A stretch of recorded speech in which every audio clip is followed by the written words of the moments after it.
ಕಾಶಿಯಲ್ಲಿರೋ ಶಿವಕ್ಕೂ ನಿಮ್ ಶಿವಲಿಂಗೇಗೌಡ ಏನೋ ಸಂಬಂಧ ಇದೆ.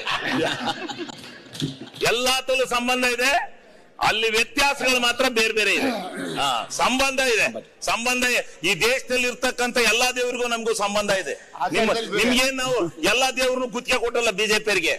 ನೀವು ಬರೀ ಪೂಜೆ ಮಾಡಿಸ್ಕೊಂಡು ಓಟ್ ಹಾಕ್ಸ್ಕೊಳ್ಳಿ ಅಂತ ಹೇಳಿ ಇದ್ರಲ್ಲಿ ನಾವು ನಿಮ್ಗಿಂತ ಅವತಾರ ಪುರುಷರು, ನಮಗೂ ಗೊತ್ತಿದೆ ಪೂಜೆ ಮಾಡೋದು. ಪೂಜೆ ಅಚ್ಚುಕಟ್ಟ ಮಾಡ್ತೀವಿ, ದೇವಸ್ಥಾನ ಕಟ್ಟಿಸ್ತೀವಿ. ಬನ್ನಿ ನಮ್ಮ ಕ್ಷೇತ್ರಕ್ಕೆ ನೋಡಿ ಎಷ್ಟೆಷ್ಟು ದೇವಸ್ಥಾನಗಳು ಕಟ್ಟಿಸಿದೀವಿ ಅಂತ.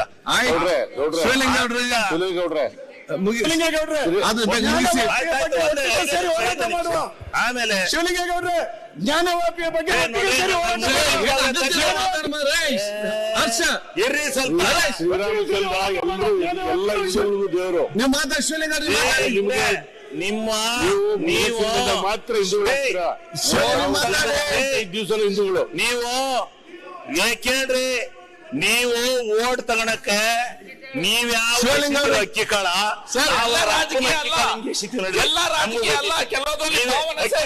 ನೀವೇ ಕಲ್ತಿಲ್ಲ. ಅಕ್ಕಿ ಕಾಳ ಹಾಕೋದು, ಅಕ್ಕಿ ಕಾಳು ಎಷ್ಟು ಓಟ್ ತಗೊಂಡ ನಮ್ಗೂ ಗೊತ್ತಿದ್ ನೋಡ್ರಿ. ನಾವು ಅಕ್ಕಿ ಕಾಳು ಹಾಕಿ ಓಟ್ ತಗೊಂಡೆ ನಾವು ಧಾರ್ಮಿಕ ಭಕ್ತಿ ಇರ್ತಕ್ಕಂಥ ಜನ. ನಮಗೆ ಇರೋಂತ ಶ್ರದ್ಧೆ ನಮ್ಮ DCM DK ಶಿವಕುಮಾರ್ ಅವ್ರು ಕೇಳಿ, ಅವ್ರಿಗಿಂತ ಯಾರಾದ್ರೂ ದೈವ ಭಕ್ತರು ಅವ್ರು ಯಾರಾದ್ರೂ ಎಲ್ಲಾ ಸುಮ್ಮನೆ ಆಡಂಬರ ಮಾಡಬೇಡಿ, ಸುಮ್ಕಿರಿ. ಇವ್ರು ಎಲೆಕ್ಷನ್ ಜಾಸ್ತಿ. ಈಗ ಶ್ರೀರಾಮ ಕಟ್ಟಿದಿರಿ, ಅದ್ ಮಾಡ್ಕಿಳಿ. ನೀವೇನ್ ತಿಳ್ಕೊಂಡಿದಿರಿ ನಮ್ಗೆ ಅನುಕೂಲಕ್ಕೆ ಬರುತ್ತೆ ಅಂತ. ನಾವು ಜೈ ಶ್ರೀರಾಮ್ ಅಂದ್ರೆ ನೀವು ಶ್ರೀರಾಮನ ಬಗ್ಗೆ ನಮ್ಗೆ ಗುತ್ತಿಗೆ ಕೊಟ್ಟಲ್ಲ ನಾವು ಶ್ರೀರಾಮನ್ನ. ನಾವು ಶ್ರೀರಾಮ ಜೈ ಶ್ರೀರಾಮ ಅಂತೀವಿ, ಸುಮ್ನಿರಿ. ಆದ್ರಿಂದ ಅಂತೀವಿ ನಾವು.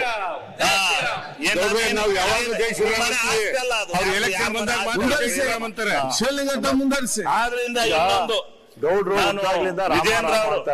ಅವರು ಚುನಾವಣೆಗೋಸ್ಕರ ಅಂತಾರೆ, ನಾವು ಎದುರಿಸ್ತೀವಿ. ತಗೋಬೇಡಿ ನೀವು.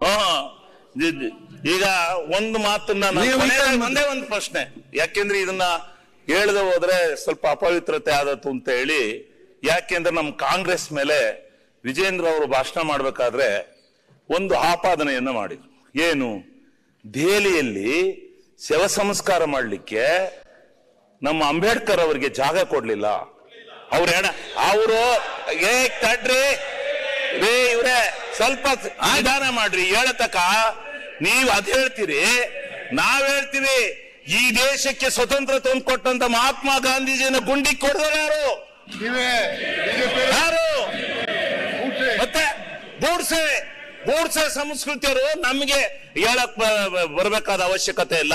ಇದನ್ನು ಹುಷಾರಾಗಿ ತಿಳ್ಕೊಂಡಿರಿ. ಮಹಾತ್ಮ ಗಾಂಧೀಜಿನ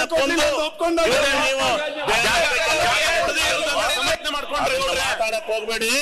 ಅದರಿಂದ ನಾನು ಹೇಳ್ತೇನೆ, ಇದು ಬೇಡ.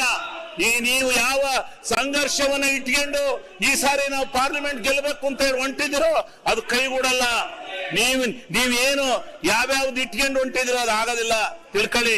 ಜೈ ಭೀಮ್ ಈ ಕಡಲು ಇದ್ದಾರೆ, ಎಲ್ಲಾ ಕಡಲು ಇದ್ದಾರೆ, ಎಲ್ಲಾ ಕಡಲು ಸಮರ್ಥನೆ ಮಾಡಕ್ಕೆ ಹೋಗ್ಬೇಡಿ. ನಾನು ಹೇಳಕ್ಕೆ ನನ್ನ ಅಭಿಪ್ರಾಯ ಹೇಳ್ತೇನೆ ಸ್ವಾಮಿ. ಆಯ್ತು, ಮುಗಿಸ್ಬಿಟ್ಟೆ ಸ್ವಾಮಿ, ಮುಗಿಸ್ಬಿಟ್ಟೆ. ಆದ್ರಿಂದ ನಾನು ಹೇಳ್ತಕ್ಕಂಥದ್ದು, ಸುಭದ್ರವಾದಂತ ಸರ್ಕಾರವನ್ನ ಕೊಡ್ತೇವೆ. ಆರ್ಥಿಕವಾದಂತ ಸುಭದ್ರತೆ ಇದೆ ನಮ್ಮ ಸರ್ಕಾರದಲ್ಲಿ. ಸ್ಪಷ್ಟವಾದ ನಿಲುವಿದೆ, ನುಡಿದಂತೆ ನಡೆಯತಕ್ಕಂಥ ಸಾಮರ್ಥ್ಯ ಇದೆ. ಉತ್ತಮವಾದಂತ ಸಾಮಾಜಿಕ ನ್ಯಾಯವನ್ನು ಕೊಡ್ತಕ್ಕಂಥ, ಸರ್ವರಿಗೆ ಸರ್ವ ಧರ್ಮವನ್ನ ಕಾಪಾಡ್ತಕ್ಕಂಥ ಬದ್ಧತೆ ನಮ್ಮ ಸರ್ಕಾರಕ್ಕಿದೆ. ಆದ್ರಿಂದ ಯಾವುದೇ ಕಳಂಕಕ್ಕೆ ನಾವು ಗುರಿ ಆಗೋದಿಲ್ಲ.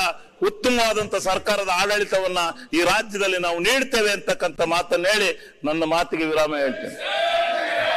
ಜೈ ಶ್ರೀರಾಮ್. ನಾವು ನ್ಯೂಸ್ ಫಸ್ಟ್ ನಿರ್ಭೀತಿಯಿಂದ ನಿಮ್ಮ ಪರವಾಗಿ.